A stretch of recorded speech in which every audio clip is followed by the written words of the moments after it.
Okay. All right, Reggie, James, good to have you guys back today. Before we get into today's questions, is there anything that either of you wanted to speak on before we get into it? Yeah. Well, number one, I just wanted to remind everybody about the Tubi. I ain't gonna go too long. We've been doing a great job with shorts. John don't know how to post it where it comes up automatically on our channel, so y'all make sure y'all go to shorts. And I'm messing with John because sometimes he does, sometimes it don't. But y'all make sure y'all go to our shorts daily on our channel because John been posting 2 or 3 shorts a day lately, and so y'all can go to those. Um, don't forget Tubi, Facebook, TikTok, and I guess Instagram. I don't know, but any of those social media outlets to go and give us some views, keep supporting us. Defro East T-shirts, y'all can take care of those and get those. I told y'all Valentine's Day is right around the corner. You still got enough time to get them. And then, more importantly, I just want to say, yep, we got James back with us. This is the Gangster Chronicles, the OG Gangster Chronicles -1. But I do have to do a spoiler alert or an advisory because I don't want to piss off our boy Norm and mess up James' business endeavors at other channels. You can't mess up my endeavors. Yeah, I can. I'm good. Yeah, I can. But I'm just letting y'all know that this is not Gangster Chronicles. James is still doing that over there with his boy MC8 and Norm over there with Digital Soapbox Network. Just wanted to put that out in the air. Yeah. James is over here being a loyal friend of Bomb First as he has been for All the the last time. 4 or 5 years with us. And so that's all that's going on over here. But we're going to try to give y'all as many episodes as we can because I know y'all tired of Reggie Fat Butt. I just want to shout out to my little homeboy Reggie Wright and say, send my condolences to his uncle, his family, Bruiser, one of the OG homeboys over there, and much love and respect. Shout out Karate Rock, yeah.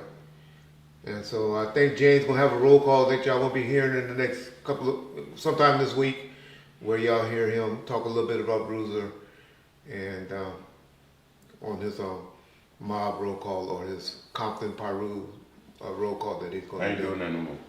Okay, People get mad. they get over it. But anyway, Okay. The first question I wanted to talk about was not last week, but the week before. Young Thug, who is fighting a RICO case in court, was caught on camera where a friend of his that was there observing, the court proceedings, walked up to him and handed him something, and the police that were in the courtroom immediately saw it. Discovered that there was a Percocet and that the guy also had weed and a bunch of other stuff on him. Did either of you guys see that and any reactions to something that crazy? yeah, I saw it, and hopefully you can play it and show it to the ones that haven't saw it, that's maybe out of the country or whatever. So if y'all did play it and if we did view that, from my experience, and I'll tell you from my experience as law enforcement, and then I'll let James tap in on what he believes. The first time I saw that, I was like, oh, our boy is having problems in jail. And that's his real homeboy. And he's trying to go in prison, go in there with him for protection. That's what usually happens. When a dude go in there like that, say, I'm going to take this little year 2 case, and then, so I'm going to go in there and watch out for my boy while he's in prison. I ain't never heard no shit like that. Okay, but I have. And so, man, I was in court when one dude took and fired on his DA, his defense attorney, just so he can get, because he got found guilty for murder, and he wanted to spend another year or 2 in county jail with his homeboy, so he tried another case. Totally different. Well, that's what I'm saying. He was just trying to get in there for some reason, is my opinion, from what I've learned. But I said that was my first appearance that, okay, this nigga about to do that because he's about to go in there and do some protection. After that, and being that it's been a week or 2 and nothing has happened, and the way Young Thug's attorneys and family is upset about it. You know, of course, y'all say, "Oh, well, he working for the police, and he did that to get the dude in more trouble." Now, I don't believe that either. My last thing, and I'll let James tone in after that, is what I believe is they were trying to get that jury tampered with so they can get the case started over and get a mistrial, because that would prejudice the jury and the judge and all of that against the gentleman. From my experience, that's what I believe that's going down. Wouldn't they be playing themselves? If they did that, what the jury got to do with his homeboy walking up to him and giving him drugs? Because the way he hid it and took it, you would think that they were conspiring to do that. Why would he do it then? Listen, that was so plain and obvious in courtroom.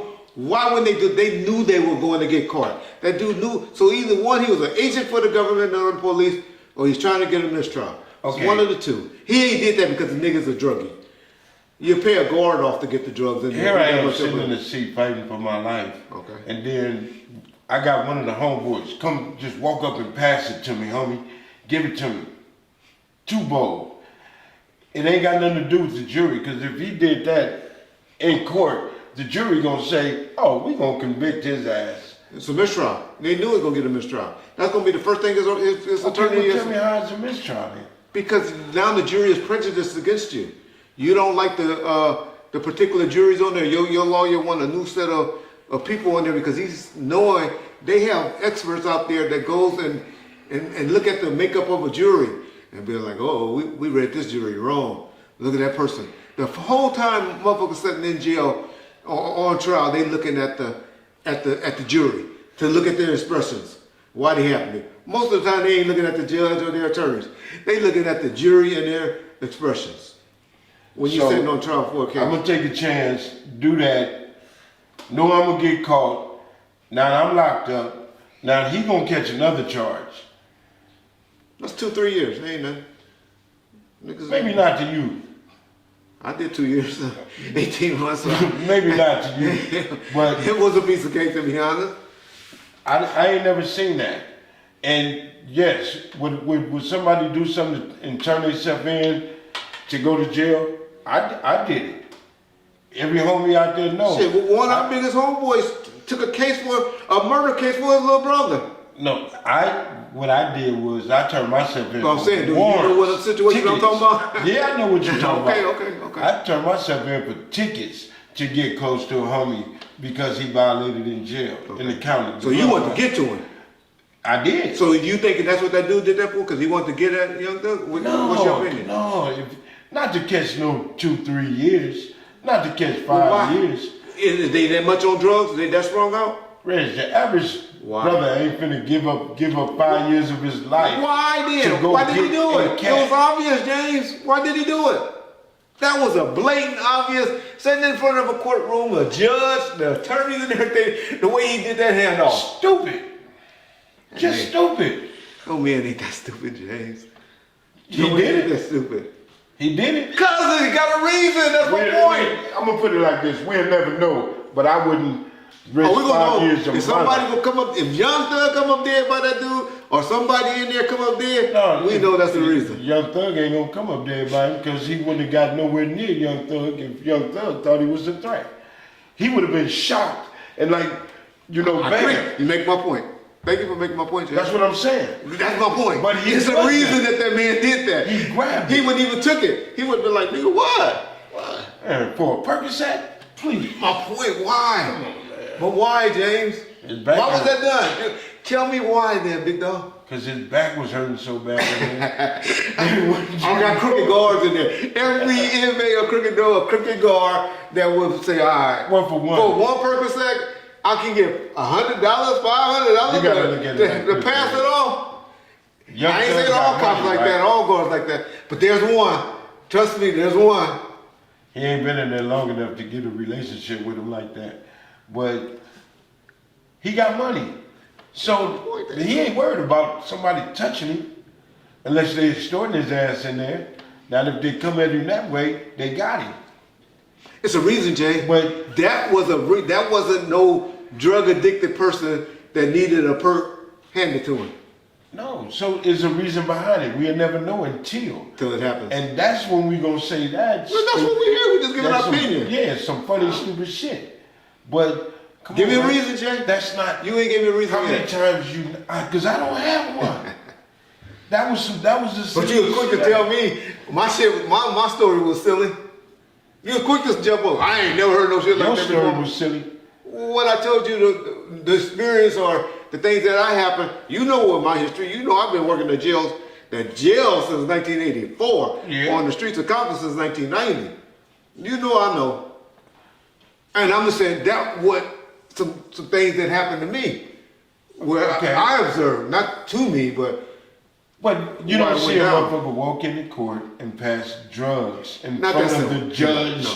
the jury, lawyers. You don't see that. That's but not I done everybody. seen mamas and daddies jump over, beat up somebody. I done seen a defendant turn around and knock the shit out of his Oh, yeah. defense attorney. I done seen all of I that. done seen a lot of homies get mad after they catch a life for 30 or 40 years true. and fire on their lawyer That's true. because they didn't want them at the beginning. Yeah. That's normal. Or the attorney did something stupid. Or somebody that Yeah. spit on the or spit at the judge. Yeah. That's some normal shit when you get a gang of time. Yeah. At that point, I don't give a fuck. But to come in here and pass me some dope, me and you would have been fighting. Man, what you trying to do? That's all my point is. It's a reason. It's Okay, something. so Yeah, obviously, That's all I got. I for wanted to DJ. talk to both of you Yeah, about of course. the cool. Tyree Nichols situation. Obviously, the video from the police body cam was released yesterday. So I wanted to get you guys' thoughts on what you saw and the aftermath and pretty much everything involving that terrible situation. Man. We gonna let Reggie Wright Jr. Say something first. Woo! This is where I lose most of y'all at, huh? This is where I want to lose most of y'all at. Y'all know me and Jay used to do this. It was hot topics going on when we started out Gangster Chronicles. That was the subject every week. And y'all know what side I usually took. I usually always defending the law enforcement, right? Take a ass whooping bullshit. Well, yeah, I still believe in complying, y'all. I still tell y'all youngsters and you daddies to tell y'all kids when y'all come across the officers to comply, if they're right or wrong. I still believe that. You can't beat them. You're not gonna beat them. I told y'all a couple of episodes ago, the most powerful thing that a cop has is what, y'all? The pen, the power of the pen. And not that badge, not that gun, and not your mama, which all you niggas all start hollering for when something going down. Mama, supposed to. mama. 29-year-old man hollering, mama. Something wrong with that? No. Because I used to do it a lot. I done heard So is there something wrong with that? But my point is, those cops were stupid. I'm not taking the side that I normally take. That was they took a stupid pill that day. Not just that day. Yeah, they probably been doing This it for ain't a their while. first fucking I agree with you You on know that. that. That was a stupid pill, y'all. Stupid. And I have no defense for what they did other than I wish Mr. Nichols, I gotta see, I gotta wait until his blood work come back. He had to be on something. Something. He had to be schizophrenia. Something. Because the actions that he did to make the cops go there, Reg, what video was you watching? I'm talking about the beginning. I'm not talking about the end. Okay, at the beginning, let me interact. I'm talking about the Interrupt beginning. you. Look, when they had his hands, he had his hands behind his back, right?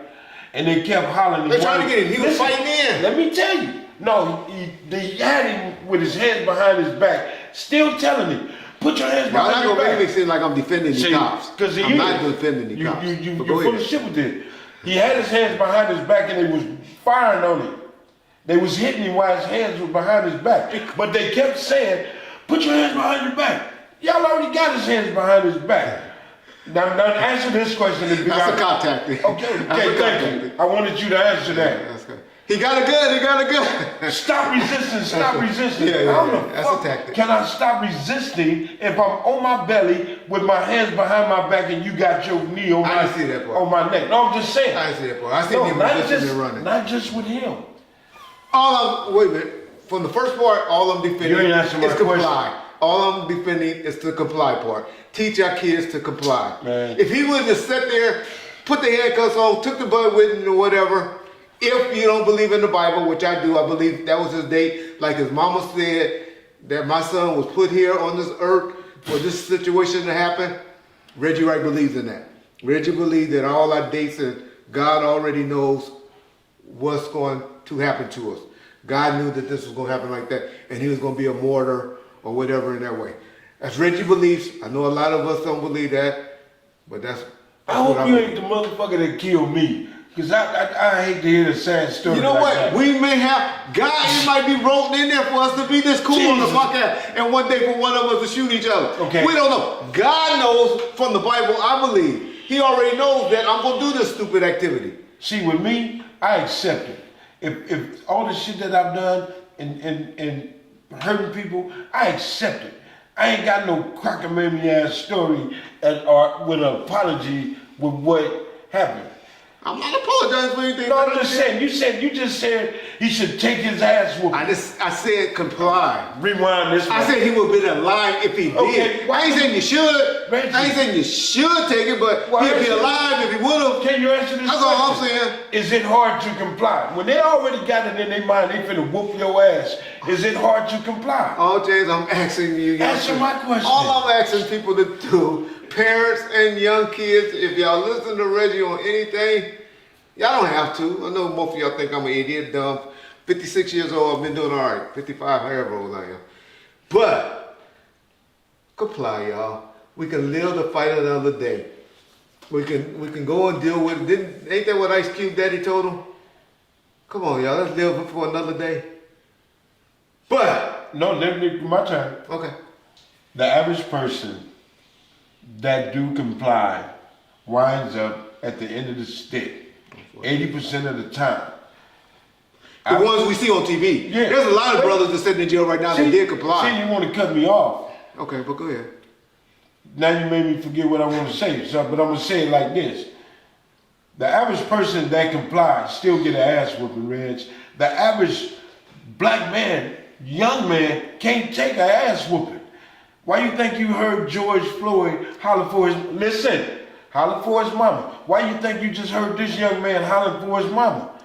Okay. It's nothing. So that's 10 incidents. No. In 2 years, how many people done went to prison and they did 10 Reggie, times? how many incidents that go unheard of and nobody I'll says give you nothing about? 1,000. Okay, how many so people don't went say to jail in this country in the last 2 or 3 years? Man, I didn't give you 1,000. My point is, most people complied, and most people might be sitting in so jail. if I don't comply to you, that give you the right to get mad at me I ain't saying because it's right. I say I'm not giving you my ID I ain't or saying- I don't want to talk to you? I'm not justifying what the cops did or was right. They were stupid. They deserve everything that's going to happen to them.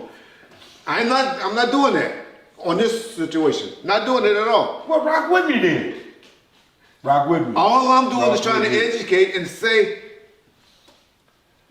try to give compliant a He's chance, not y'all. educating because he's been saying this shit for I am. the last 4-5 years. I am. Comply. I'm trying to explain to you. I done got my ass whooped many times. Most times you deserve it. I done seen it 2 or 3 times. when Most times I deserved it. You was talking shit, complaining, talking about you gonna do this and I'm gonna kick their ass and help you and all of that. You deserve to get some of But those. I got a right to say what I want. I speak my mind, Reggie Wright Jr. You was taking the cuffs off and jumping out, Now, I ain't never took off no throwing cuffs. your way. I've done that. The only one who let put the handcuffs on was Reggie Sr. or whoever it was. You did all of that. I've done that. They don't want to hear that. But they didn't have this comply or whoop your ass. Now, Compton done whoop my ass before. Sheriffs too. Don't blame it on Sheriff Compton. did more than Compton, Yeah. but I done got my ass whooped by the police. Now we got cameras, Because but if video, you and everything complied, else. if you would have complied, would that would happen? Incident in front of our house on Killing. Motherfucker told me to come outside. I complied, right? That's complying, right? Came outside, hands up. First thing he did, socked me in my motherfucking mouth and threw me on the ground. I gotta lie now? You done just said something. You done told him his mama was this, or he's got an excuse for everything. I'm telling you what happened. Jay, keep it I came outside. I've been 100 on my mama, on my brother, bunch of rest in all right, peace. if you say that. I walked outside with my hands up, and the motherfucker socked me dead in the mouth. What you do before that? Took me to the ground. I was being bad. What did you say to him before that? Nothing. I came out and complied. I'm caught. I'm done. And he just walked up here.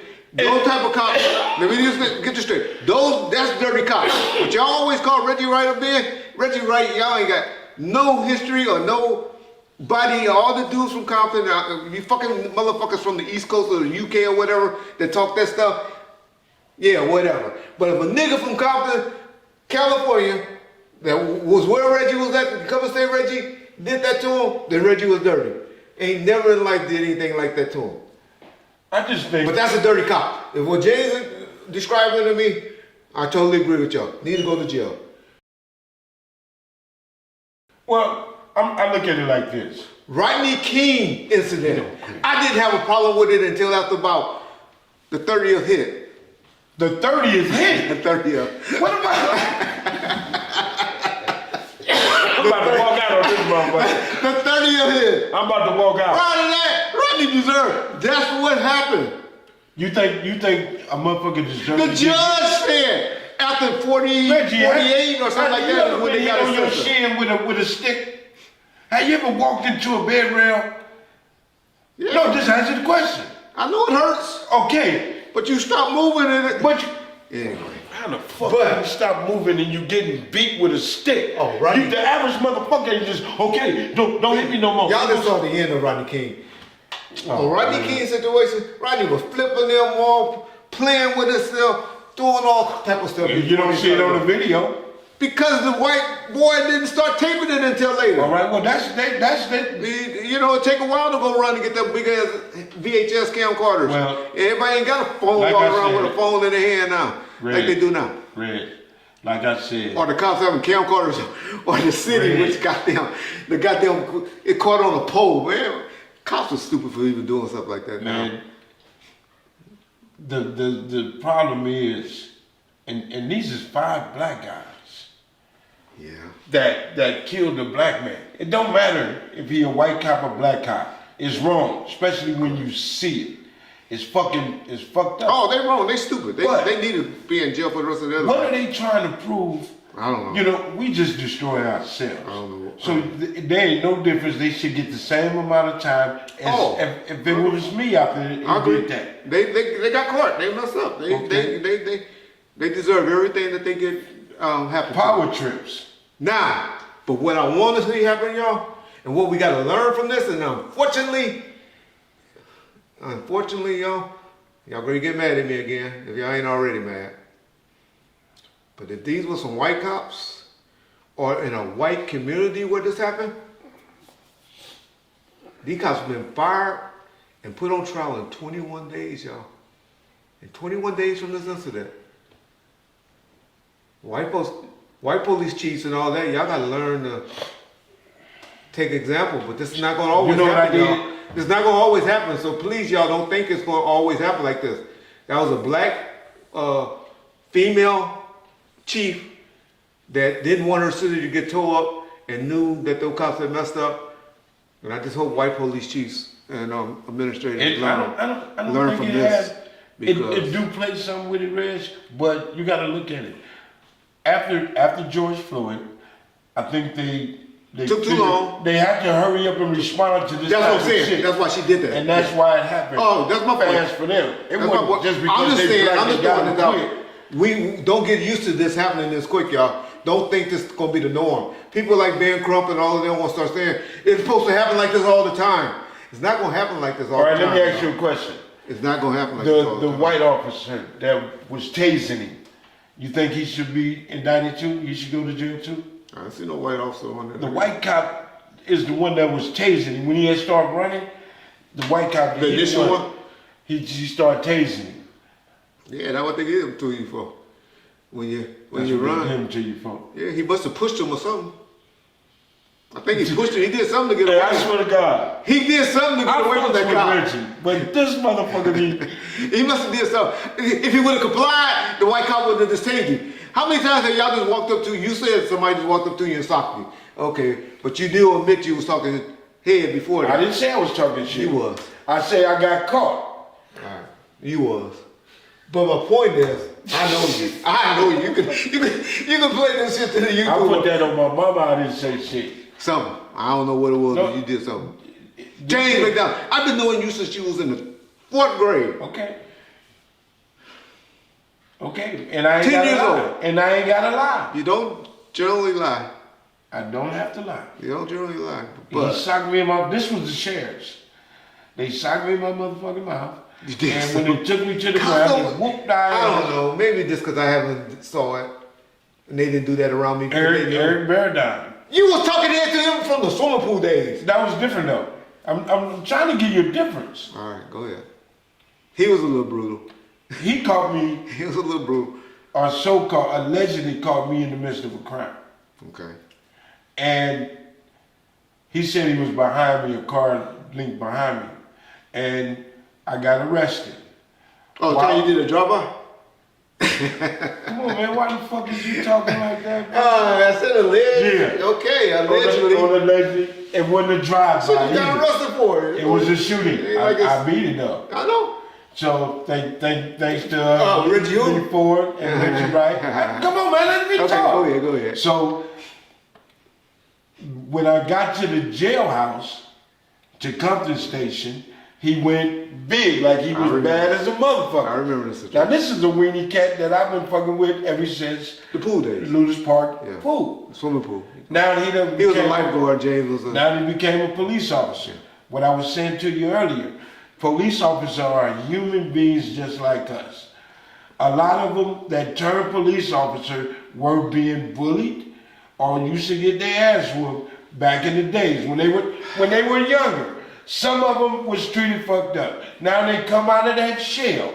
You're telling me I'm wrong? Eric Gardner he was a bully as a cop.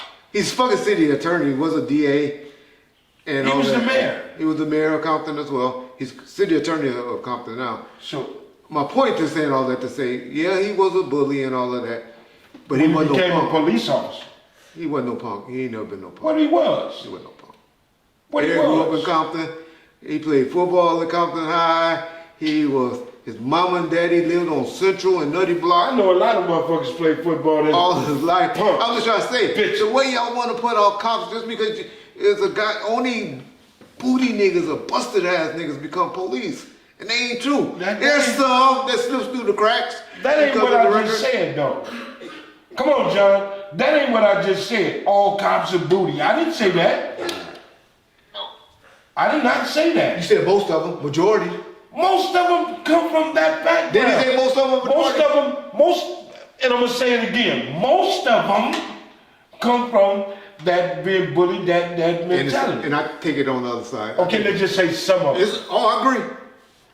First, But you not don't most agree. of them. You just I trying didn't to argue say with me, no, man. no. You said most. I just try to say all not. Okay, but there's you're- some. I always said there's some buster. I had a motherfucking cop that I used to work with that told me he wished they drop a bomb on this city. And I looked at him. I said, "Motherfucker, who you think you talking to, nigga? Both my grandparents live in the city. You run across 5,000 assholes out of 100,000 people." And why you think he said that? Because he don't live in Compton. Exactly. And so I get it. I mean, I understand what you're saying. I thought, shit, I met that nigga, and he was way senior than me. So- Take me to the station now. So can I finish? I'm not riding with you no more. Can I finish? That's the type of cop I was. Can I But go finish? ahead. Okay. Now, we established that. Now you got police officers in Compton that don't want to be in Compton. They just police officers. Some of them done had a bad day with the wifey. Got them motherfucker at Walmart and McDonald's and I'm just every giving you job different out there. shit. But yeah, Why they do shit, some shit. Some of them try to prove to their partners, and you know this is true, that they got their back. you get a few that slip through like that. I think all of them be like that. I don't know, man. Some people want to do good. But you ain't never just socked the shit out of motherfucker while A you lot was of at times. work. A lot of times. Not just stop. No, not just slap the shit out I'm of glad him. he admitted. Not just slap the shit out of him. But it's some niggas that done ran their mouth and said, Reg, fuck you, dude. You didn't have that badge and gun on. I would do this to you Okay, and all so that. don't you step? And I Don't was you think like, you nigga, stepping out of bounds for putting your hands on the Oh, there's a lot of things I would I have. can see I that. couldn't be a cop in today's climate to save my life. With these video camcorders, I would be smarter. I don't understand why they not smarter. Knowing this, don't get it at all. But I couldn't do it. I remember wouldn't do EJ it. them. I hope I would be smarter. Well, I know I would be because I'm older now. But if I was y'all gotta remember I was a cop and worked in the jail at the age of 19 years old. I tell you, I even told you before. Well, I don't think people should have this authority or I be used a to cop. get cigarettes that thing like you Until 28. Well, see, that's what people think I'm crooked from. You and that You a goddamn. cigarette? They think that Shit, that's give all. me Yeah. my motherfucker. But that's the most I did. I looked out for my people. I would look out for niggas there's some niggas that probably that was like fuck Reggie or this too. But that's usually because you came in there talking that BS. Yeah, That's an interview. All right, so Andre Rison did an interview where he stated that he was cool with Suge, good friends with Tupac. He was for those who don't know, he was the football player who Left Eye set his house on fire. Did you see that interview over at our Dialogues channel? And did you have any thoughts on what he spoke about? Yeah. Why you asking me about that? You trying to get me and Art mad at each other? No. I know you respect the heck out of Art channel and what he doing just like I do. Hey, he cool. Yeah. So for those of y'all that believe me and John and Bumpers over here critiquing everything that's said over there, that's not our objective and our plan, and that's not what we're doing. But I just hear that I believe this is throw two sides of a coin out. Just throw out another opinion because I know the last thing you guys on YouTube hear becomes factual. It'd be like, oh, so-and-so said this, so-and-so. But just because he said that, does that make it right? I done had a fool on YouTube say Keto Rock was running Death Row, and not Reggie. Just because they want to make sure look bad like he weak, and he gonna have a 60 crib dude run the company while he was in jail. But I know some of y'all be like, well, he left a police in charge, but nah, this is a nigga he been on since he grew up. So anyway, all I can say about Andre Rison is all of that is factual. John, I think you got a picture or something where you'll see how much tension that was. Where I remember a situation where you was asked, because we did a photo shoot with Lisa Left Eye, and she had Andre Rison tattoo, number 81 tattooed on her. And you requested or asked to remove that, to blur that out. Yeah. So I'm saying all that just to say that it wasn't a cool animal situation. Andre Rison was calling up there daily, begging to get in contact with Lisa to come home. They did have a love-hate relationship, so nothing wrong with that. I have heard of situations and been in situations like that myself where guys be chasing their woman until you're done with them. You been in that situation? I have had a situation like that, not with my wife. You took somebody's woman and trying to get her? I ain't never took nobody's woman. I have. Yeah, tell us about that and then we get back into it. No, I just had a female in Compton, in the hood. When I met her, I was like, man, this my chick. And this is about 30 years ago. And I pull up, she in the car with her dude. Nigga got her name on his license plate the whole nine. So I pulled my Cadillac up behind them, see her in the car. Oh, what the fuck is she doing? So I tapped the window and tell her to get the fuck out the car, get in my car. And she got out the car, don't do that. Fuck that nigga. So you wasn't a bully, right? Yeah, Oh, sometimes. okay. I didn't know the dude, I didn't know where he was from, none of that. So I made her get out the car, she got in my car, she went around, and whatever she said to him, she got in the car, I bagged the fuck up and left. I ain't care about him. You know of another situation too. Which one? You know who? You gonna get mad at me? No, I ain't. But rest in peace, Buntry doing that to somebody. Kevin Davis' sister, or no, Buntry doing that to Keefe's wife, and Suge doing that to Kevin Davis' wife. Well, you know about that situation? I don't know about nothing. Yeah, you do. You was in the middle of it. You I was in the middle of it. Your girl is the one that introduced him. I don't know what you're talking about. You don't know Pamela no more? Pam? Yeah. Yeah, I know Pam. And she used to live next door to who? I don't know. Reg, listen, I'm gonna say this. I have never had an issue with Paul. Never. And yeah, so you don't want one. I'll never disrespect her. Okay. And Buntry is gone. So that's no man. Come on. Okay, I'll give you another situation then. I'll give you one on your side that I caught. And man, I caught them coming out of this hotel one time. Zeke and Pam? I wouldn't even I caught them coming out of the hotel on Long Beach Boulevard, right across the street. It was the Travel Lodge, y'all. And y'all know about Compton. Right across the street from where the old McDonald's used to be. And so I seen them.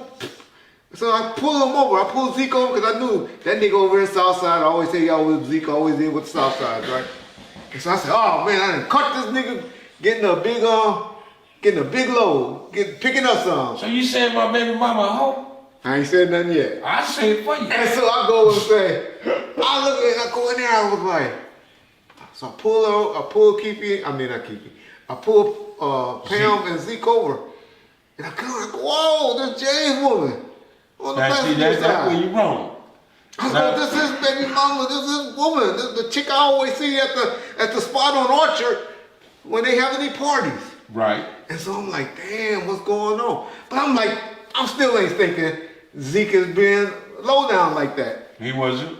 Okay. So I'm like, I'm calling the dogs and everything over. Said these niggas got some dope on it and she got it on her. But you know, I can't get certain. I call a female officer on her. We tear up the car. You knew that was my baby mama? I knew it was Pam. Put her in jail? I didn't put her in jail. Okay. Wait a minute. Yeah, if I found the dope on them, they were going to jail that night. And so I searched the car. Okay, I was going to take the dope and steal it in. No, I didn't say that. But anyway, they were going to jail. So I'm jacking them, right? Thinking, I done caught Zeke getting a big load from Southside. Go all through the car and all that. And they said, Reggie, what you doing? We ain't doing nothing. We ain't doing nothing. So y'all got to have some dope on me. Just give it to me and I'll probably let y'all go. No, we ain't doing nothing. So after I go through all my ringa-ma-ringa, guess what conclusion I came up with? They was in a motel. But I ain't saying they never copped out to that. You see Zeke and Pam, y'all never copped out to that. Goddamn, can I say something? I just want to put that out there because niggas You be seen getting mad. Pam though, right? Pam was in the car. She was in the Okay. passenger side. Now let me to mine and Zeke. Zeke is a little homie. That's why this is the only reason this comment came up. This conversation came up. Okay, now he didn't take nothing from me. Pam had 3-4 abortions by me, and her mama told her to keep my daughter. Damn.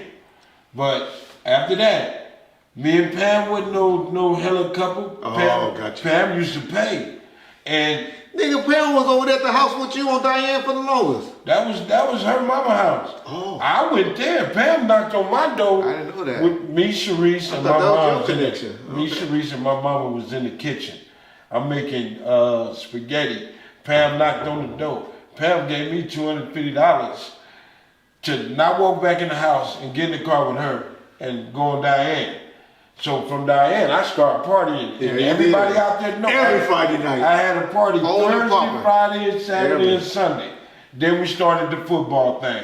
Yeah. Then I used to give the little pajama parties and all that. All that money and all And the that dice shit. game. And that. Yeah. And all that came to me. Yeah. She didn't want none of that money. And she kept money in Oh, my okay, pocket. so that was your So money. it was beneficial for me to indulge. My point is, we all have lost them to other niggas. I ain't lost some motherfucking thing.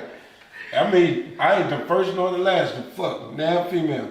So more power to the little homie if I don't think, he fucked up because he didn't I think take I it. might have missed the dope. I might have just missed the drugs. I don't know. How you missed it? I tried. A lot of niggas that walked away and got away with drugs on them. Be like, Well, I ain't gonna say I ever so, fuck with none of the homies' females, but I mean, if that was the case, I ain't fucking them. Yeah. Shout out Zeke. I heard the little threats you and Fink, and you talk Fink out of Fink of all people. Funny Fink. Funny Fink. Funny, but word got back to me, dog. Matter of fact, on speaking on words, getting back to Reg, John, I got to throw out another little tap at another nigga. I ain't gonna tell y'all which one that threw his little subliminal at Reg. But I said something about somebody, Eric Sermon being gay, and everybody lost their goddamn mind. Lost y'all mind. John, would you please just put up this picture for me and let them digest this and what this man was doing to Dr. Dre and let them make a decision for themselves after viewing this picture? What straight man would do that, y'all? What goddamn business does it matter if he was gay or not? That's his What business. straight man would do that? I hate gays. I want to see the I'm video. gonna tear gays up. What did he do? I'll show it to you right quick. Hold on. Let's get James' reaction. Did he touch his booty? Let's get James' reaction. This is Dr. Dre and Eric Sermon in the studio. Do it play? Nah. My spies only got me the We just giving him a hug. Okay. Y'all view that picture. Bomb first piece. So if he doing that to Dre, so you saying Dre gay? I ain't said that. Oh, keep that up. I ain't said that. But what man will allow that? You come over there kneeling my leg like that. I don't be like, James, nigga, get back. What you doing? Let's dap each other, homie. Yeah. I ain't gonna let you do that to me, James, as much as I love you. Damn. Peace out, Bomb first. I wanted to get both your opinions on, or a little bit of insight about how Suge was before he came into the money and before he became as successful as he was. Can you both speak a little bit about how he was growing up? I always lead off. I'll let James go first. Suge was I mean, you barely seen Suge. You know what I'm saying? If it wasn't at school, it was coming from school. You seen Suge riding his motorcycle, his little dirt bike, and you know, Suge doing Suge. He wasn't. Now he got in a lot of shit at Linwood, but he had Ronald McDonald clean up the majority of his shit, and he was just a regular dude. When Suge got Fernhill Records, and I started messing with him, he was still humble. It wasn't until the cigars and red suits that maybe the money that changed the attitude of that brother. That's, I mean, pretty much, you know, in a nutshell, you know, Suge was pretty much a normal dude. You know what I'm saying? He had so much of a low attitude to most people.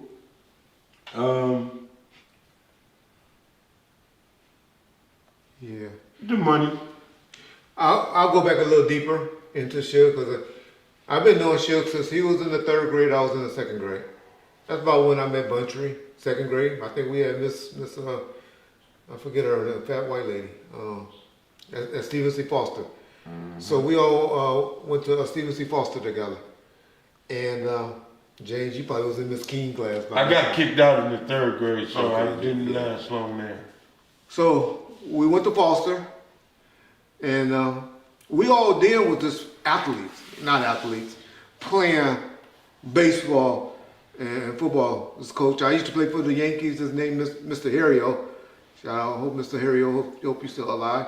Remember your son Vincent and Kathy, your daughter, Kathy Harrio. He was our baseball coach, but Suge played on a team called the A's at Kelly Park. So y'all gotta remember, we used to commute over from our area of Compton to Kelly Park. So that's why we all kind of knew each other. You know, I always tell y'all about because that park was in Atlantic Drive, Kelly Park, and Inwood neighborhood. uh, where that's where we had the nice baseball diamond. And so we used to go and play baseball there growing up. Like James said, Suge always was one that rode motorcycles and played the drums and the instrument. I remember, and I'll get to that, even in high school, Suge at halftime used to go out in his football uniform and play the drums during the halftime at the football games. And so he was in the band and music and all of that then. We went to Hostler Junior High School and played football not football, Pop Warner. But he was over at Compton. That's where Keefe claims to have met him and played with him, which it might have been possible because Keefe is about 4 years older than us, but we had a weight requirement back then in Pop Warner football. And me and Suge has always been bigger than or heavier than most of the kids our size, so he might have had to play up, with the weight size with Keefe and them because they was a little bit older. But he played at Greater Compton. I played at Linwood, Pop Warner, because my Uncle Ulysses, Coach Dobie, they call him. Mm-hmm. Shout out Dobie. He was the president of Linwood football, Pop Warner. So I played over there at Linwood. So we did all of that. I mean, we were just normal kids. We wasn't gangbangers. We didn't hang with that. We was playing sports. We played basketball. We had the park, Ludus Park. We were one of the only ones that had a gymnasium. So the Kelly Park guys and the guys on the other side of Compton, on the west side of Compton, used to come over and play basketball with us. They had Wilson Park and Santana Block, but they didn't have a league. They just had a little gym. But Ludus Park had an organized basketball league. And so, only thing we had to duck out was some James and them up there fighting at the park. Other than that, we were all good at the park. Don't make me seem like I'm I said James and them, not just James. But other than that, we were good at Ludus Park. And then we played football. So I told you about football. So that was the things we did growing up. We went to Linwood. Me and Suge played football in Linwood. He was a year older than me. Suge was an offensive lineman and a defensive lineman. Yeah. But he was very athletic. He wasn't the greatest of a football player then. I'll be honest. Bullshit. Not in Linwood. Linwood Suge was in hard. He wasn't the greatest. 56. At Linwood. That's why he went to El Camino College. Ronald and Donald, they went and played at Long Beach City College. They were over there playing at Long Beach City College, his cousin. But Suge went to El Camino. Man, when I went and watched him with this dude named Tyrone Carter, who was playing over there, and watched Suge from his development as a football player at El Camino College, nigga was like all world at El Camino College. So from there he went to UNLV and started playing football at UNLV. And he did good things then, got a shot. Unfortunately, what happened to Suge is he got caught up into that scab shit. That was the year when the NFL had that big lockout. And Suge elected to be a scab player. And y'all know what happened to the scab players once they came back. The vets didn't want to deal with you. And they hated on you every chance that they got. And so, unfortunately, Suge days as a football player then ended. But that's when I guess, and I'll let James take over from there, that's when he hooked up with Big West and Al Heyman and the Bobby Brown stories and all that. And even James in 1988, I think, hooked up with him. And they took off. He found his way. He found his way, definitely. He found something, and he had a game plan. And Suge is by far a dummy. You know what I'm saying? So the strategy that he had, it was just to take over the music industry. Yeah. And his game plan worked. He had the right people. He knew the right motherfuckers, Tony Anaguam and all of them other people. Okay. And they fell right behind him. It was Suge.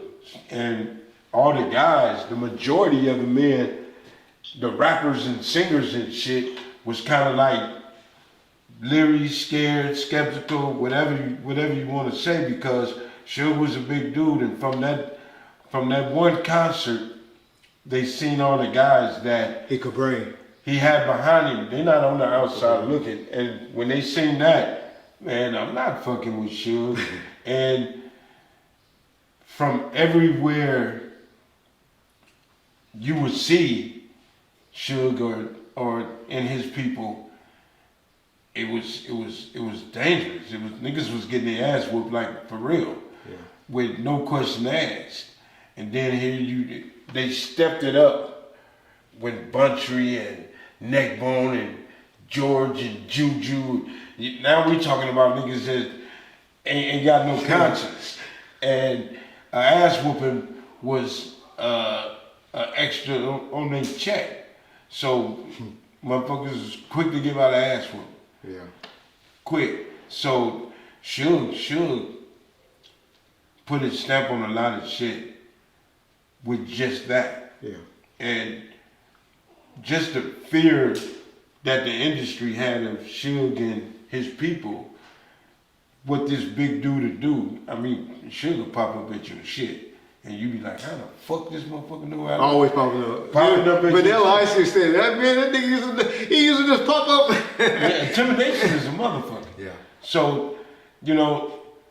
Didn't sleep. Nigga didn't sleep. And you know, the cold thing about it is, sometimes some of the shit, some of the motherfuckers that got their ass whooped, Suge didn't even want that to happen. Exactly. He didn't even want it to happen. But it happened. We getting paid for it, so motherfuckers was getting their ass whooped. And I ain't taking up for it.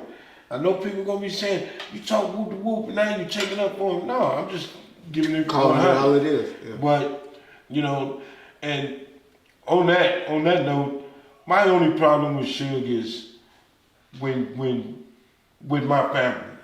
Yeah. You feel me? That's it. And like I said, that's between me and him. Maybe one day he'll say, man, tell that nigga James to write me or call me. Or call him. And me and him can hash that out. But like I said, it's been a long time. I let a lot of it go. I let it go, period. And it is what it is. And y'all, trust me, stuff like that gonna be happening. We're gonna be hearing from Suge more and more and more, because guess what, y'all? February the 1st has passed. And no 5.5 years that Reggie had to do of pre-trial, probation, and penitentiary time is behind me. It's history. Put it in the history books, y'all. So you on parole? Probation. Probation? Yeah. So you'll be free and clear? I can talk to fellas now. Oh, okay. One been supposed to be talking to you. Didn't know that until just recently, y'all. I ain't no motherfucking felon. Okay. I've been out of jail since 1988. Boy, if I ain't been rehabilitated, man, they can kiss my ass. I agree. I didn't know you was a felon. All this time. Never knew. Yeah, you sure did.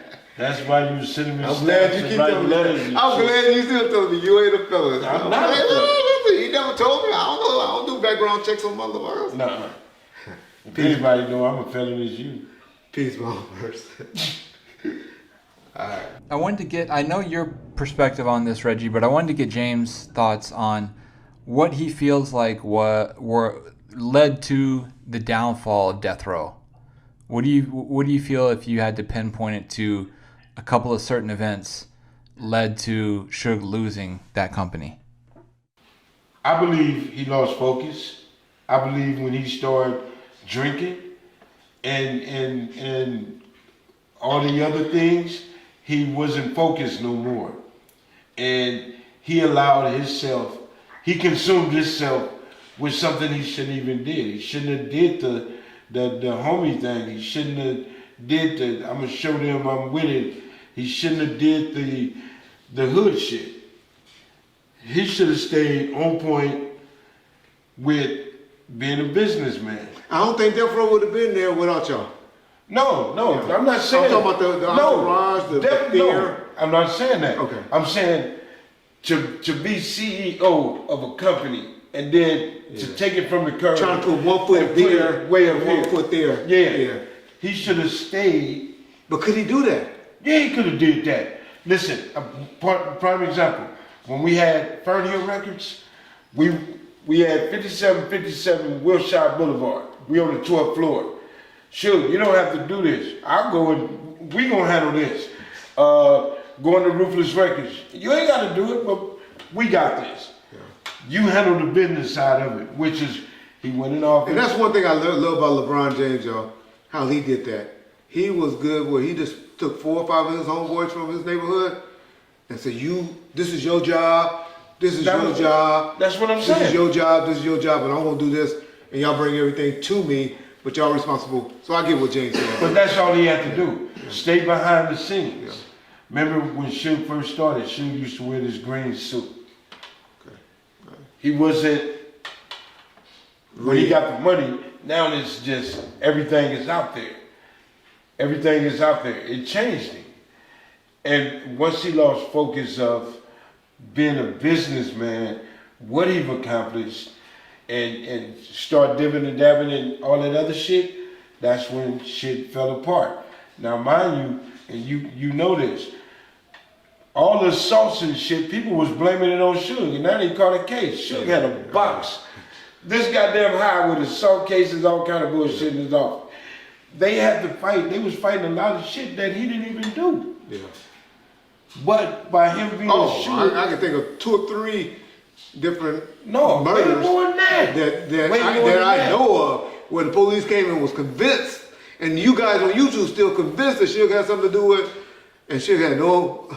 Exactly, wasn't even there. So like, huh? But he was at fault for it. So at the end of the day, all Suge had to do. Well, I ain't saying he was at fault for it. I'm just I didn't say that he was. Okay. All I'm saying is Suge should have just stayed in his office, did what he had to do. I get what you're saying. You got the homies here to whoop ass. If somebody getting their ass whooped, you ain't nowhere around. Yeah. Just like at the MGM. Get the fuck out of there. You know what, James, that's one thing I have a problem with you on. You keep saying that, and I keep telling you. I'll keep telling you again. Tupac took off so quick, big dog. I ain't even mentioned Tupac. What you talking about? You said the MGM. What else at the MGM I'm talking about if Suge would have grabbed Tupac, come on, get out of the way. That dude took off so quick. Well, Suge should have got the fuck out of the way. Suge should have been seen on camera. He had to go after Tupac. They all better ran after him after he did that. Suge, get out the way. You got the homies there. That's what them dudes is there for. At least you don't go to jail. Yeah. You go to jail, they cut the head off. But he was trying. He went in there and he was breaking up. Suge was really breaking up. Everybody saw the damn video, Reggie. Yeah, the judge after said 13 times, he determined it was a kick. He said it took him 13 times to view it to determine that Suge threw a kick. And it wasn't like Suge was on there like somebody else kicking field goals. Suge wasn't doing that. If he was doing that, then I would agree with you. Suge was trying to get them off of that man. Okay. I just say he shouldn't have been in the way. And you know, if you position yourself a certain kind of way, that's how people perceive you. And I'm saying you shouldn't have been in certain light when you didn't have to be. I agree. And that was his demise. And Suge used to be sharp as fuck when it came to his business. Yeah. Suge used to stay on the phone. You couldn't get a conversation out of him. He stayed on the phone with business. Yeah. When you start seeing Suge with a drink, now he's more mingling than he is business. Yeah. Well, you know, I could only say I only saw Suge drunk 2 times though. That nigga could drink. I'm not saying he wasn't drinking. When I was with him, I never seen him drink.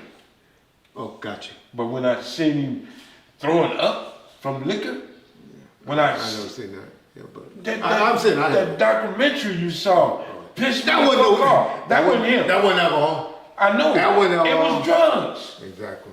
And that ain't him. That wasn't alcohol.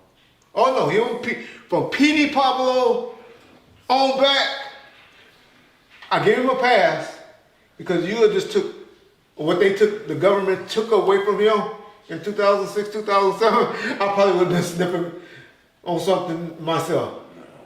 That was a big blow. That was worse than Hammer, Mike Tyson, anybody else that was on top of the world that wasn't broke. Suge was smart, man. He was a businessman. And can't nobody tell me if he would have did it a different way, Death Row would still be here. a lot of the people will still be there. Take the homie shit. Take the homies. And we're not even talking about the business side. We talking about the personnel. Yeah, because the business side, I can tell y'all. Take the homies. Take instead of having 20 homies, get 7, 8, and then put them in a suit. I agree. Get them out the hood, and then you travel with them. I agree. Because you can trust them. Yeah. Those 5 only. Y'all talk to them. That's your job. So keep that off me. Not what only, James saying. And motherfuckers don't want to say it. Not only people is doing this, the police is doing it. The police is watching you more. It ain't shit Suge Knight can do without the police on it.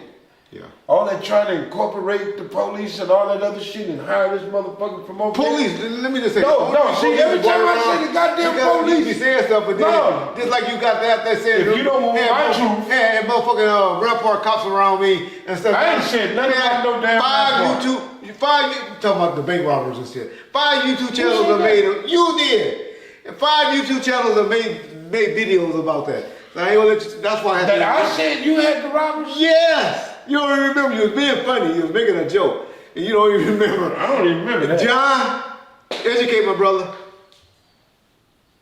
Yeah, James, you jokingly said we had, when Reggie came up to death row, we had more than one police up there. We had police that were hanging out robbing banks and stuff. And they ran with it. Well, they took I know you was making a joke. No, I don't remember saying it, but even on that note, it was a lot of people up there. When Suge, and he had to incorporate the police, which a lot of the homies understand that part. But you know the only reason we were there for? To testify. Just to go to court and testify. Because he knew none of the homies could do it. They weren't going to do it. Y'all weren't going to do it. The Snoop Dogg thing that just happened, where Malik had cost them $4.5 million worth of damages, where they were right. I'm not saying they were wrong, but if they would have just had the training and the experience to do it, they wouldn't have had to possibly, lose Snoop. Yeah. And so I understand why the police was brought. That was the real reason. Everybody think the police was brought around to be assassins or this or that. No, they were just there to take your ass to court and testify for us. Get us out of this bullshit. The police should incorporated the police to get some of the homies off his ass. He was feeling the heat. That too. He was feeling the heat. So he but said that would have been 2 cops really. But he just said, let me cool this shit down a little bit. Yeah. Let me get Reg, because everybody knew Reg. And Senior. And ain't nobody finna go whoop the web bam. You know what I'm saying? Yeah. So that's why he did that. But it pissed me off that you saying this death row, you saying this gangster shit. But you don't want to. Come on, I love the shit out of Reggie, but this ain't where he's supposed to be. It's not gangster, yeah. That stops all of these cats over here and their activities. Yeah. You feel me? So when I found out the reason why he did it, because of this alleged kidnapping shit. Alleged. Yeah, alleged. It was plotting. It was a plot. Well, they probably did. Somebody probably was. But anyway, I felt it. You got to protect his interests and protect self and family. Yeah. So now you understand that part. Yeah. You know what I'm saying? Yes. But if Suge would have took a different approach and listened to me, Suge, you ain't got to do this, homie. We got this. Yeah. And I think he would have been just focused on business. Suge was making deals and connected with so many people. Call him marketing. He was unstoppable. A marketing genius. Man, unstoppable. Marketing genius. Death Row would be the coolest shit right now. And not only incorporating and having the homies there, you taking these dudes and you really teaching us that, nigga, get out the khakis and the hats and all that. Put this on. The exposure I learned from him, y'all. Yeah. It was great exposure. Y'all wouldn't believe. That's the only part where he fucked up at. Yeah. Reggie, do you think it was him wanting to be famous, or do you think it was like a Papa G thing from a public relations standpoint that pushed Suge out into the public? Because, correct me if I'm wrong, but I feel like the first time that Suge was really presented and was out there like that, people always say the magazines, but I think even before that, the Source Awards, when he went up and accepted that award, might have been the first time that he was out there. But you can speak to that because I'm not sure on that. A little bit of both. His PR guy told him it came from Suge Knight and Death Row. It came from just Death Row to Suge Knight and Death Row. But that was mainly because of the women. I'll be honest. We used to go to clubs and go to places and stuff, and the females, and it used to drive Suge crazy. Because the females used to really jock on Snoop Dogg or Dr. Dre. Suge was respected way before Death Row, bro. You talking about street stuff now? No, I'm talking about through entertainment and all that. Business-wise and all that, but we're talking about people out there in the public, the massive. But what I think he's talking about, they didn't know Suge. I went to a club with him one time where they had 5 of us sit on a chair and told the stripper to sit on the $1 million dick. She sat on something the street team do because she didn't know who the hell Suge Knight was. And stuff like that used to bother him. And my point is, females, mainly was the reason that they knew it. Now, chicks that was in the industry, like the Madeline Woods and all of them, they knew who Suge was. That worked in the business, that worked at Groupies, all that BET. shit. This is what Not the groupies. I saw Groupies it. didn't know him. They didn't know Suge like that. Called doo-wop, ex-doo-wop. Those people Maybe in LA and stuff. I'm talking about when we went out of town. No, I'm talking about in You New talking York. about- okay. I'm talking about South My Carolina, experience North with him, Carolina. and this is 94, 95. They didn't know Suge. Now 96 and all of that. People probably were scared to approach him. A lot of people were scared to approach But then him. they knew who he was. But that was what I feel was the main reason. And other than George Price, Papa G, putting him out there as Suge Knight and Death Row, Suge caught his case with the Stanley Brothers. Because their exact words were, nigga, who are you? Nigga, this Dre shit. I ain't getting off no phone. Bing, bing, bing, bing. Bing, bing. I'm telling you, man. Yeah. I'm telling you, we had issues with that. And Well- so that, in my opinion, John, that was the reason, sir. Yeah. The Tupac thing in Vegas, as far as what happened in Compton, directly following the Vegas situation. If both of you could speak to how long it lasted, what happened, and what the outcome was ultimately. I'll start off first because that's a touchy situation for James to really speak on. But it was a back and forth shooting incident between Luther's mob, who were together pretty much, because I think because the South Side didn't know where to go, and because most of the people that got shot, to be honest, were from Luther's, and then and not so much the mob guys, and that's just because of the boundaries, how it's set up. And it was easier to drive down Bradfield from Compton than or Rosecrans, and then hit Bradfield and keep going back to their neighborhood. So I think that had a lot then to go deep into where James or myself and all of them grew up at, Diane and McMillan and Killen and all of that. And so it was some back and forth shootings on both sides. I'm not gonna say either side won or anything like that because. Now that we even hear that Orlando got shot in the leg and Compton PD, and we never heard or knew about that, from evidence of BG knockout statements. And I think even Keefe even verified that he got shot. I'm not for sure. We never heard about it, to be honest. So there were shootings that go unreported, that goes on all the time as well. But I know there was 13 reported shootings that went down back and forth during that time, and what caused them to do search warrants in the city of Compton at the different locations. But yeah, James may know of meetings that happened after that. Myself and Suge, we stayed in Vegas that whole week until Tupac passed away on that Friday. And then that's when I went in. I got about 4 or 5 different people talking about they flew back with the ashes. But no, he was cremated. It wasn't paid or nothing like that. It was done through. It was done for a reason. The cremation happened quick, but when you got a doctor to sign off on it and you got money, you can make a person move quicker. And so he got cremated, and my guy James Green is the one that flew back with Tupac with the ashes and delivered them to his mother.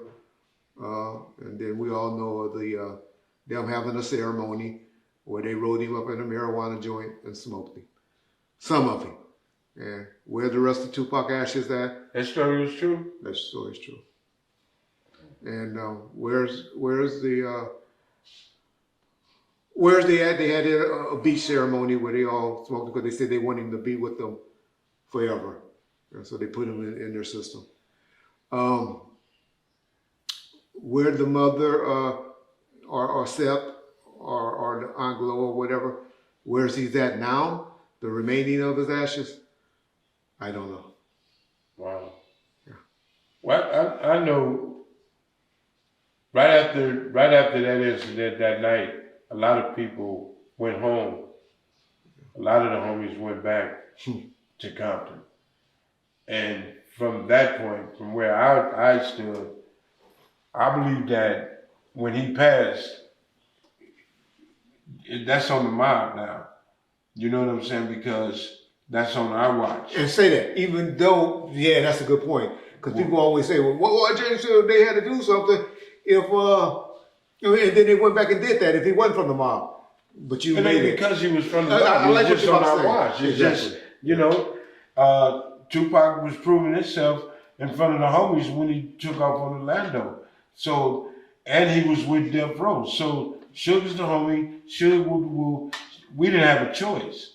So, yeah, that went on for a minute. The situation, the back and forth shit went on for a minute. Can't nobody, and I don't give a fuck who it is, say they won that war. Yeah. Everybody lost. Yeah. So after it died down and people started, doing their own shit, going back to normal, a lot of people were still heated behind it. A lot of the younger cats, a lot of other motherfuckers were still taking the initiative and saying, fuck that. You know what I'm saying? Because they loved the Tupac shit. The music. They loved, they was loyal to Death Row. Everybody was loyal to Death Row. So, it changed a lot of people. You know what I'm saying? But at some point, it was just time to slow the fuck down. I think Suge disappeared. When Suge went to jail or something? Well, about a month later, we went to the Bahamas. Okay, so, it calmed down and everybody went back to normal. Certain individuals wasn't kicking up dust. And let me interject right there, right quick. We went to the Bahamas. I had to say this because niggas be like, those niggas ran to the Bahamas because they were scared. No, we didn't go to the Bahamas out of fear or anything. We went to the Bahamas because Suge had obligations. He needed 4 albums turned in that quarter that needed to be turned in, and that they had to get working. And now in the studio, it got raided, and we was catching hell at Canal. So now nobody wanted to go to Canal because the police had took over Canal, so they felt like it was microphones and recorders and all that in there. And then guys were scared, artists, they weirdos, they were scared to be up at Can-Am and to be around that situation. So that's why he had a relationship with the guy that did Bob Marley Island Records. And they went out there and at his studio in Compass Point in the Bahamas and to finish up the albums, 4 albums that was needed. Sorry, James. Go ahead. I just had to throw that out. No, I'm good. I mean, it was intense for a minute, but once it calmed down, everything was good. Everything went back to normal. Yeah. So, right after the raids, because after that side, that's when everybody home. I even believe your mom or a bunch of whoever your mom had moved, but a bunch of was staying. That house even got raided. Yeah. Suge mother's house got raided, and there was a bunch of raids done on both sides. That's where y'all see Orlando with the picture of him getting arrested. And people always were saying, well, why nobody ever did nothing to keep you in Orlando? Those niggas was hiding. Y'all know where Orlando got found at? In Hawaiian Gardens. That's way far from Compton. And so the police had got a tip that he was staying there. Well, I keep saying this. Motherfuckers looking for me. I ain't finna go stand on the corner with a sign. Exactly. Think I'm right here. No, you get the fuck out the way. And that's all it was. And it was on our side too. Yeah. Motherfuckers got the fuck out the way. Exactly. So ain't nobody running. Yeah. I mean, you in the wrong game if you running. Yeah. You know what I'm saying? Motherfuckers was out there seeking to destroy. So to get the fuck out the hood and get away, you had to. The police, you couldn't walk out the front door. You get jacked. And they pulling that ass over. They already knew who they wanted to fuck with. Yeah. If you look like you associated with anything, they was pulling you over, walking out the store. Whoops! You know what I'm saying? And that was Compton, sheriffs, everybody. Yeah. So they figured if you was hanging out, you had a pistol on you. Yeah. If you in the car riding around. And they're trying to get information. That's how cops do. They go and arrest you and catch a case on you, and then niggas sometimes talk. Not all. And motherfuckers was getting caught with pistols. And the police knew more than what you thought they knew. Yeah. You know what I'm saying? And they weren't even in Vegas. Exactly. You know what I'm saying? And they knew everything that went down. If Las Vegas Metro wasn't fucking trying to find out who did it or whatever, why the fuck is...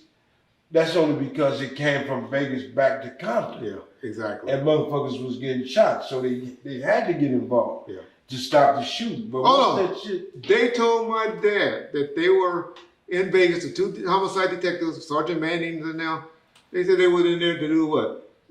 To investigate the probation violation, not the homicide.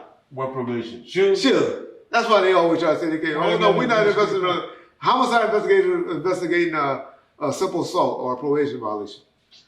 It's so full of shit. And Suge knew that they was on his ass. Oh, he knew because I was there. I told him. But this is what I'm saying. He shouldn't have never involved himself in a lot of shit. If Suge spit on the ground, they was ready to cite him a $12,000 fine. Suge did not want that Vegas incident to happen. I didn't say he did. Yeah, he did not want. That was my worst day and his worst day of our lives. One of them. I got some more now. I done had some more, y'all. Look at me, I'm crippled now. I got some more, but that was a day to remember, y'all. Y'all just don't know. We was having fun at 662, boy. I was working that ass. And then he just mad all the money he lost at the door. I'll tell y'all what James used to do at the door, y'all. And my security hated James. Hated James. I used to be like, leave James alone. Leave James. He couldn't fuck with me either. And they hated James.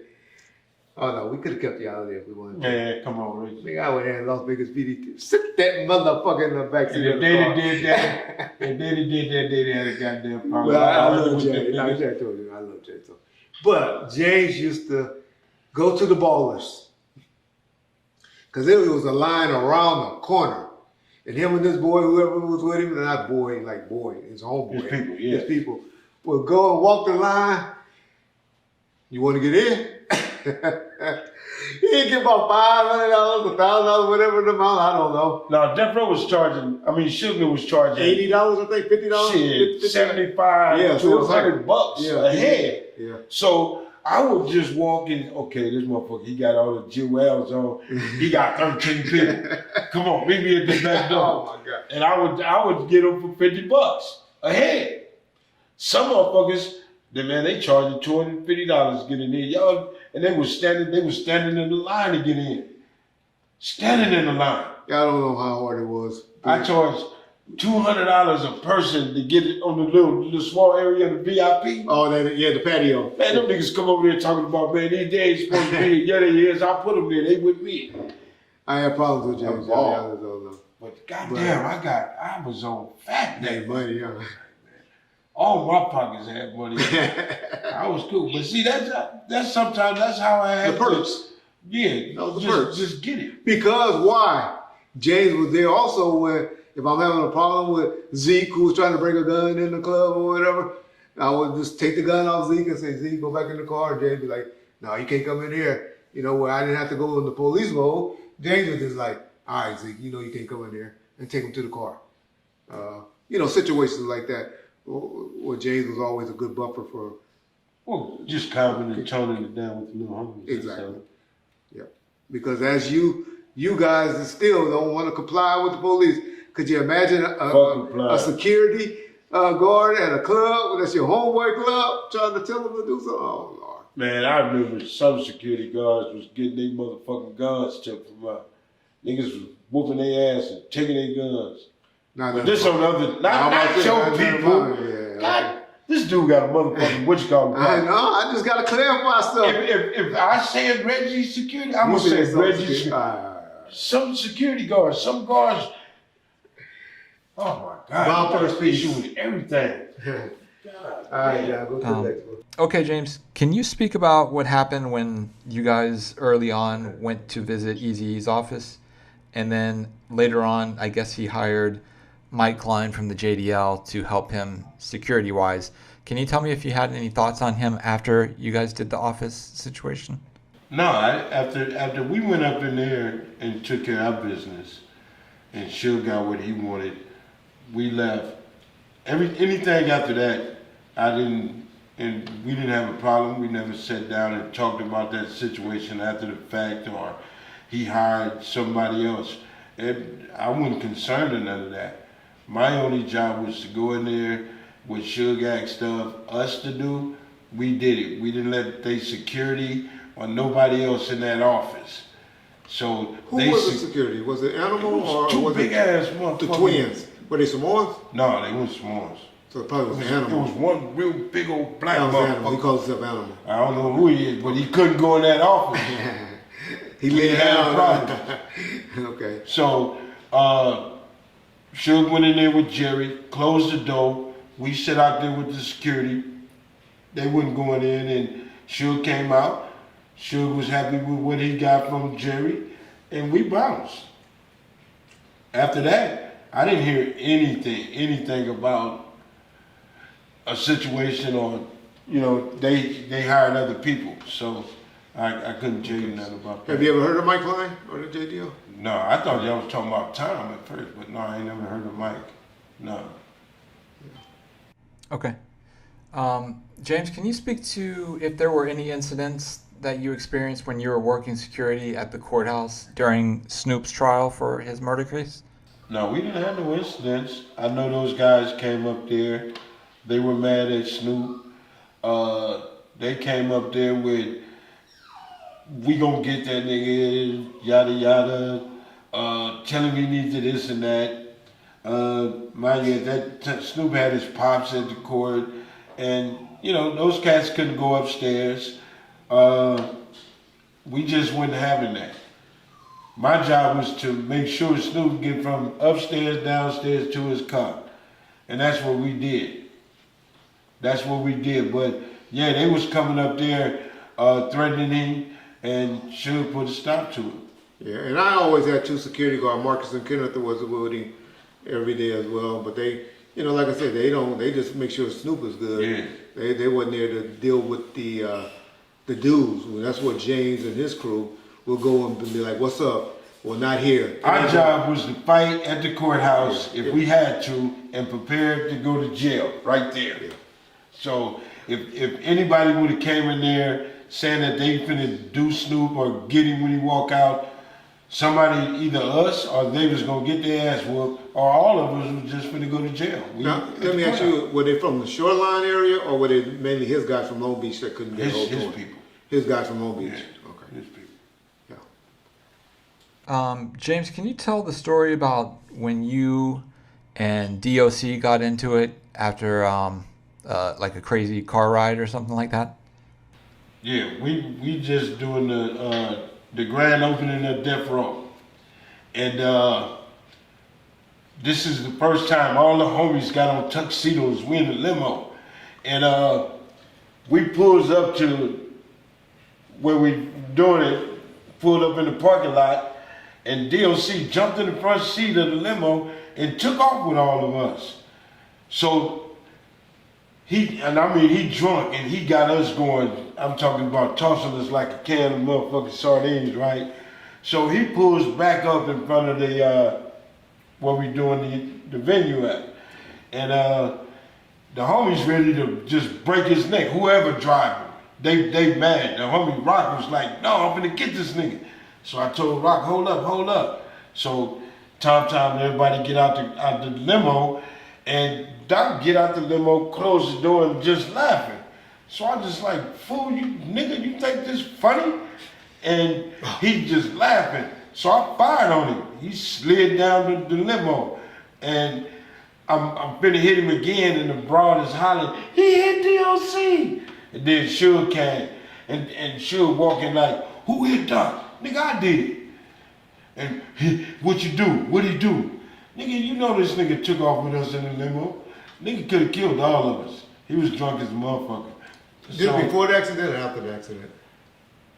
No, this after way after this accident. Oh, okay. Now, you know, he was on Laguna hanging with us at the house we had out there when Doc first came. Okay. And that's when he started using Suge Corvette. Okay. So when he did that, I mean, I wouldn't have given a fuck if he was just out the hospital. I was still gonna sock it. I was trying to get a timeline. Yeah, Okay. so yeah, he did that, and the only reason why I did that is because I knew if Rock would have got to him, everybody else was gonna get. Cause niggas was mad. Everybody was mad. Okay. But Rock was ready to get it. Yeah, Rock didn't have no tolerance. So when I told Rock to hold up, Rock like, man, I'm gonna get it. And I just fired on him. He just standing there laughing, drunk. And I just, bam. And he slid down the car, and then that's when the girls started hollering, that's when Suge, who hit Doc? Nigga, I did it. And what'd he do? So. Speaking of Rock, I got a question. What? At the park, what was that fight about between you and Rock? What We did you never fought. or was about the fight? Rock was at the park going off on Suge. Talking about he was finna kill. Oh, Suge was there. Yeah, Suge was there. I didn't know that. He was finna kill. Rock was mad as a motherfucker. And Suge used to do shit to piss niggas off. So I knew where he was coming, but Rock was like, nigga, I'm finna kill you. I'm gonna kill what's the dog? The dog, Damu. Damu. And wait a minute, Suge, the homie, what did you talk? Why you talking like that, Rock? So me and Rock went to what we call the blind, to the side by ourselves. And Rock was like, shit, nigga, we can get it, woo, okay, well, whatever. Why you getting at him like that? So Rock was like, nigga, you get at him like that to get your money. And I couldn't do nothing but look at Rock and say, you're right. What are we fighting for? What we arguing about? We went on back, shook hands, went on back over there to the crowd where everybody else was at. I couldn't be mad at him. You know, Rock, if you know Rock Chisholm, been like that all his life. Straight with it. Yeah. Regardless of who. And at that time, you have to understand where he was coming from, like the rest of the cats was coming from. And the rest of the cats, everybody getting mad about certain shit. But to me, it was a certain way you gotta come at shit. You know what I'm saying? You don't have to come at him to like put him down, degrade him in front of the homies. Because if you do that, you just threw a steak to all the wolves. Okay. But everybody knew how to get their money when they wasn't getting what they were supposed to get. But yeah, me and Rock, we almost came to blows over that. You know, come on, man. Suge the homie. Suge from the mob. He ain't from nowhere else. He from the hood. And that's the incident where Reggie came and was there as well? Yeah. Okay. Yeah. That's when all of that shit came out. And then when, I mean, Reggie was the peacemaker amongst a lot of shit that was already boiling in between in the death row shit. Yeah. Because truth be told, in the hood. No, with the homies that on that death row shit. Reggie ain't ever death row in his life. No, I'm talking about niggas. Motherfuckers from the hood would talk to Reggie. Oh, trust me, man. You see what I'm saying? And they ain't gonna say who was talking and who talked to him. But they motherfuckers was saying shit, And it was some cats there that shouldn't have been there that even leaked out the kidnapping shit. So, you know, them motherfuckers need to go And one thing I shout out Rock about, he wasn't the one that leaked it. No. But No. he was the one that told Suge, yeah, nigga, it's true, but look what you heard. Rock was the only one. He stood up and was yeah. Now you know this. When Suge went to jail, Suge was telling motherfuckers to bring back their cars, park the cars. Rock said, fuck you, nigga. Rock went and got a fake pink slip made to his shit and sold that motherfucker. Nigga, I'm getting my money, nigga, fuck Rock is sitting in that penitentiary today thinking that I had something to do with that. You know, him being in jail for getting caught with that gun. Well, and I swear to God on my mama right but you gotta look at why he thought like that. Yeah. And I told, we just talked about it. Just the point of the police in general being at death row, it had to be the police. Yeah. It had to be Suge that told them to whoop the whoop whoop. And that's so far from the truth. But it's not wrong for him to think like that. I got it. This is a street nigga thinking, man, I gotta think the worst. I mean, he immediately thought that. I got calls when he was in the jail where he was hollering at.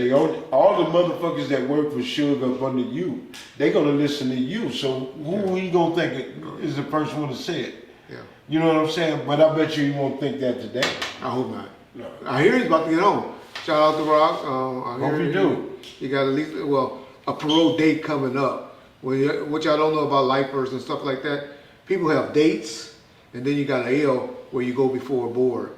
And y'all can put out some prayers for Rock. I hear in another year or two, he got a date coming up. Free Rock Chili. James, can you tell the story about how you obtained the lowrider from the G Thing video that Dr. Dre was driving? I took it. He was running Let Me Ride, but go ahead. Yeah. No, it didn't have nothing to do with Let Me Ride. Yeah. I couldn't get a check, But it was up at Let Me Ride. And I was It wasn't at Let Me Ride. They was gonna do the video, Gin and Juice, I think, at my house. Okay. On Diane. Diane. And, Y'all know Orchard and Diane run together. That's why we always say Orchard. And Drake came in him and Suge, and something had happened to it. It ran hot, and I had one of the homies that's a mechanic come look at the car, this and that. Suge and them elected to leave the car at my house, so I put it in the yard, and I wasn't gonna drive it, do nothing, and I told Suge that we have to pay the mechanic and, you know, where my check at. So he got to beating around the bush. Well, I need to talk to Dre. You probably was one of them that I was calling up there trying to get my money. John came later. Oh yeah, trying to get my money. So he kept beating around the bush. I had my mechanic constantly working on it, getting it, you know, where I can do my thing. So I started driving it, hitting the switch and doing everything else. Suge like, I'm gonna have you a check, come get a check. Okay, check never came. They wanted the car. No, you ain't getting this car. So they thought they would send Buntry to get the car. You ain't getting this car. Period. So in time, I finally got a check, and they already got me pissed off. So what I did. But he ain't a bully, y'all. So after they pissed me off for making me wait so long, I stripped the vehicle down to I don't even think it had corals on the motherfucker. I took everything out of it. And I told George to come get the car now. It was sitting on bricks in my yard. Do you remember the time you broke down and I pushed you in the police car? On Bradfield, you broke down and I pushed you home. In the Chevy? Yeah. I mean... So he had me accomplice to his stuff. Didn't even know it in a police car. But so I guess I was a crooked cop, y'all. And I say I wouldn't tell that story because shit, Drake worked billions. He didn't give a crooked. He didn't care. But he asked me, "How the car run? How you like the car?" He didn't care. I kidnapped you motherfuckers for this car and took it. What you mean how I like it? I was hitting the switches, had bitches in the motherfucker. It was nice. I love that plane job. I'm three-wheeling all around the corners at the swap meet. Miles James was that nigga. So they wouldn't get that car back without a check. So when I got a check, I gave it back to them, but I had to prove to them, y'all fucking with the wrong nigga. I stripped the motherfucker. And I took everything out of that car and put it in the little homie Boomer car. And said, fuck what they talking about. Okay. Speaking of Let Me Ride, can you talk about, because we know LL Cool J came up there with Suge. Were there any other notable people that came up to the Let Me Ride shop that you can remember? Yeah, LL Cool J, TLC, I ain't never seen Hammer up there. They came to my house though. Jodeci. Okay. I think that's it. Probably more. But you know, I didn't even know who LL was until he got to talking. Hey, y'all, guess who used to where the shop was at? It was just off the corner of, guess what city? What street, y'all? Where Tupac used to always say, Rosecrans and Long Beach, and DJ Quick was mad. That's why he said, what the hell Tupac know about Rosecrans and Long Beach? But anyway, just to throw that out. It was just it was on Rosecrans. He can say that because he don't know nothing about Long Beach. He said it. All right. But that's what Quick said. Average motherfuckers don't remember where McDonald's at. Tell me the year that the gas station was took away from right there. That was the Chevron gas station at McDonald's? Not where. Well, I know. I tell you what's on the corner. Church's Chicken, the 76, Hertz, McDonald's, and the Chevron gas station now. I know my city. But I done had many dinners at Church's Chicken, y'all. That spot. And Louis is right down the street, y'all, for y'all out of towners. Man. Go to Louis if you ever get a chance. Right across from Ludus Park. Bullets and Rosecrans. Get some chili cheese fries. Matter of fact, it burned down, James. Did you know that? No, it's just the kitchen. Shit, it's burnt. It ain't been open in over 2 months. Well, they probably had to redo the kitchen. It's just the kitchen fucked up there. Yeah, but they probably get it back up. Yeah. But it's been closed about 2 months. Fuck Louis Burgers. That motherfucker, them motherfuckers was charging $15, $16 for them chili fries with the pastrami and all that shit. That's you motherfuckers make $15 an hour now when you used to pay motherfuckers $4.35. Yeah. It's y'all make 50. You niggas that didn't want to go to school and drop out and all that, what y'all making now an hour? $15, huh? Don't get me started. Get me started. I just believe in it. Stay in school. James, what was the reason that the Let Me Ride shop closed down eventually? Haters.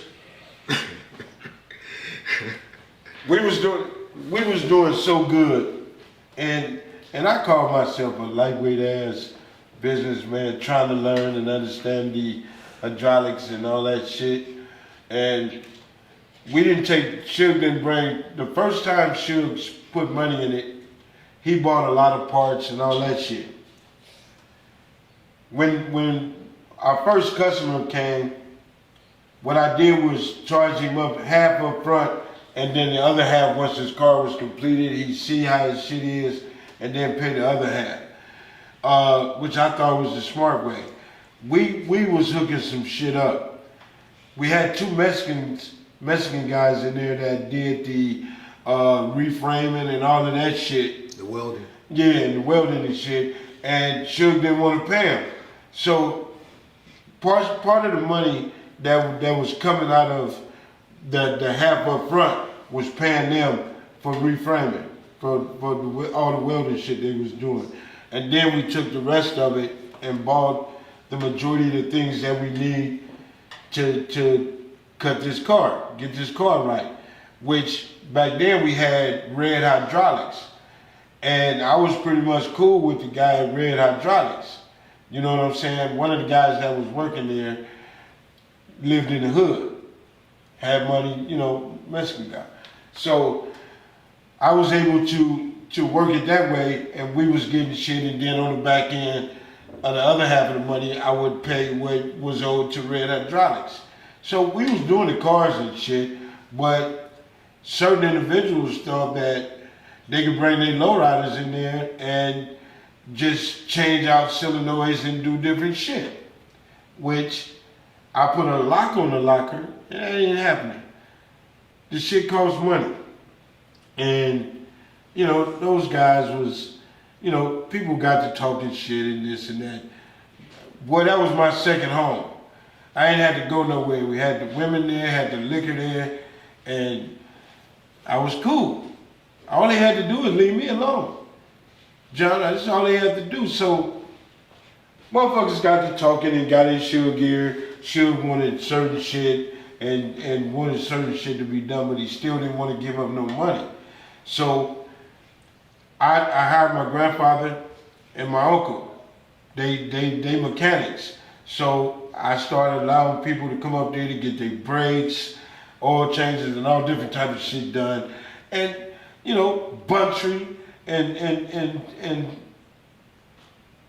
the ones that had low riders got up under my motherfucking skin. I got mad at them niggas, and they told me I had to leave. What? Y'all niggas got me fucked up. Nigga, make me leave. You know what they did? They went and woke my mama up and had my mama come to get me to leave. And I just stopped. I was mad at all them niggas. All them niggas. They was haters. Let me give you some breaking news, James. Something you might have never heard. The real reason they got in the Suge's ear to close down Let Me Write, I don't know if you had left by this time or not, was because when they had that stolen engine up there, David Kidder had Suge spooked that he was going to get violated for his probation. I know that. I know that. Okay. Well, I didn't know if you knew that. Because No, you but said I- because of them. No. And I'm telling you, the main reason No, you closed it I down. didn't say Okay. if they was the reason why I stopped fucking Okay, with so why this happened. Boomer left. Okay. But when all the other shit, you know, I can tell you, it was motherfuckers. We used to post up, pistol up, cause such and such was coming I looking know. for. So okay, Rock so off one of his cases behind Let Me Write. okay, so it was.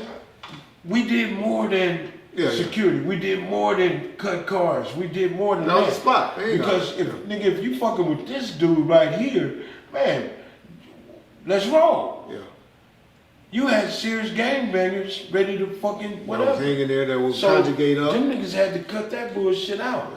You know what I'm saying? And you know, I love my brother, but he was a motherfucking hater too. Yeah. Yeah. You feel me? So man, Well, he was a voice of reasoning. man, voice of my ass. He was a motherfucking hater too. That's my brother. I love him to death. I know you do. But Buntry played a part in it too. Mom, I don't, man, you be drinking too much. I don't want to have to watch you. Man, hey, Buntry, shut the fuck up and You go want to out. call it voice of reasoning? Nah, hell no. Full of shit. But the main reason, in my opinion, and what I know, was because of the Beaumont police that came out there Yeah. and raided the shop, and they found a fucking stolen engine up there. Yeah. And shit went haywire after that. And was the shop Suge's, or did he have you, James, as a partner on it? What was your No. situation as far as the I don't shop know goes? who name he put it in. Probably Reggie name. No, I would.